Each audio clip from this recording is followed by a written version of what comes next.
let's talk about the reason why we give contrast media. Okay, when it comes to different structures of the body, so let's consider the stomach or the small or large intestine. Those are collapsible organs. Even blood vessels are collapsible organs.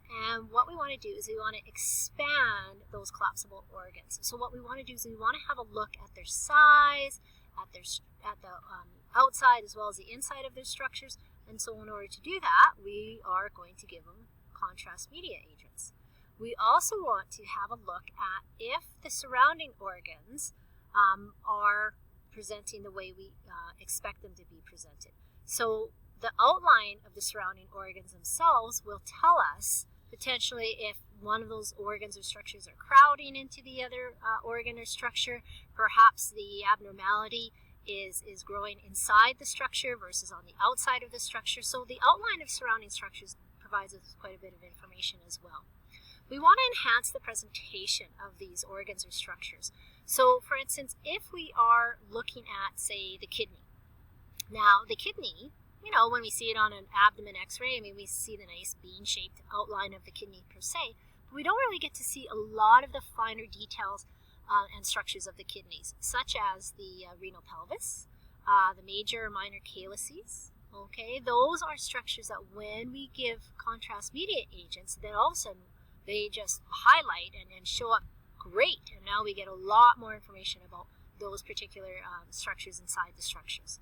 We also want to differentiate what we call the organs that are similar in their composition. So let's go back to the kidney, particularly the right kidney, which is very close to its composition to the liver. Now, if we're trying to determine the outline of, say, the liver versus the kidney by giving contrast agents, we're able to determine that. Okay, so similar structures will attenuate these x-rays based on the types of contrast media that we give, and that will help to distinguish between those different structures that are so similar in their composition. Every contrast agent will come with an information sheet.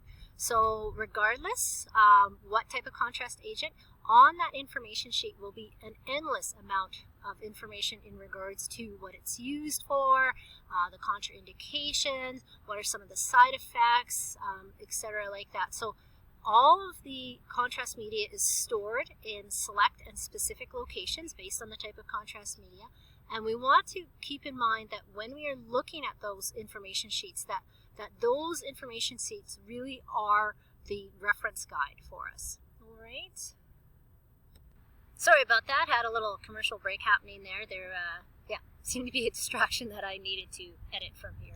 Anyways, let's move on to the characteristics of contrast media agents. So when we talk about characteristics, these are descriptions, and you'll hear contrast media agents being described as negative or positive, ionic or non-ionic, as well as water-soluble and non-water-soluble.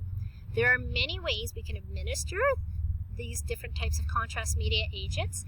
The routes that we typically use are oral, rectal, intravenous, meaning into the vein itself, interarterial, interthecal, and interarticular. All right. Many of the procedures that we do an injection of contrast require, particularly those that are injected into the bloodstream itself, require an informed consent or a written consent. Okay, because these come with the different risks and complications. So anytime there is potential risks or complications or likelihood of an adverse or an unwanted reaction to the contrast media, an informed consent must be provided in order for the patient to make a decision as to whether they will receive that contrast media or not. Okay.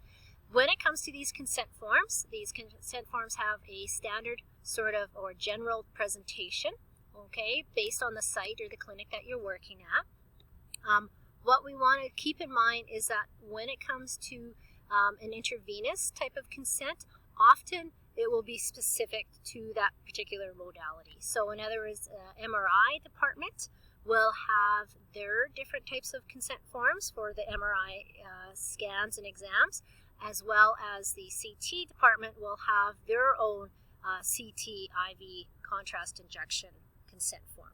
Okay, so there's different types of forms out there, informed consent forms out there, based on the purpose of and the type of exam that is being done. Okay, So in a nutshell, contrast agents really do enhance and provide so much information that when modifications have to be made as far as not using these contrast agents, it's very evident that the contrast agents weren't used on the exam. So it's just something kind of to keep in mind as you're becoming more familiar with the different routes of these contrast agents, as well as the different types of consents that go along with them. Okay, thank you.